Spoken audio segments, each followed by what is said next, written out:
India defeated Pakistan by 61 runs in Colombo on February 15 to enter the T20 World Cup Super 8 stage, extending their dominance in the tournament to 8-1 in head-to-head meetings. Chasing 176, Pakistan were bowled out for 114 at the R. Premadasa Stadium. India's bowlers struck early and never allowed a recovery.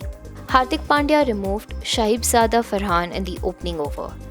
Jasprit Bumrah then broke the backbone of the chase. He dismissed Sayyam Ayub with a sharp in-swinging yorker and followed it up by removing captain Salman Ali Agha. Babar Azam fell to Akshar Patel as Pakistan slipped to 34 for 4. Kuldeep Yadav, Varun Chakravarti, Tilak Verma and Akshar kept the pressure on as wickets fell steadily.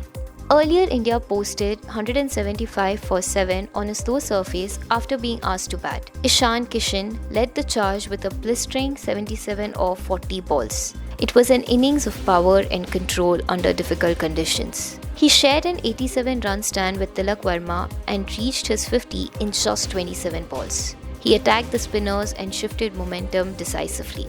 Kishan was eventually stumped by Sayyam Ayub.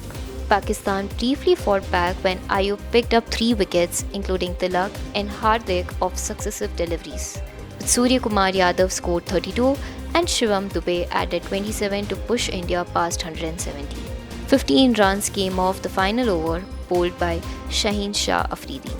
The match had a charged backdrop. At the toss, India captain Surya Kumar Yadav did not exchange a handshake with his Pakistan counterpart, continuing a protocol followed in recent tournaments amid strained ties after the Pahalgam massacre and Operation Sindoor.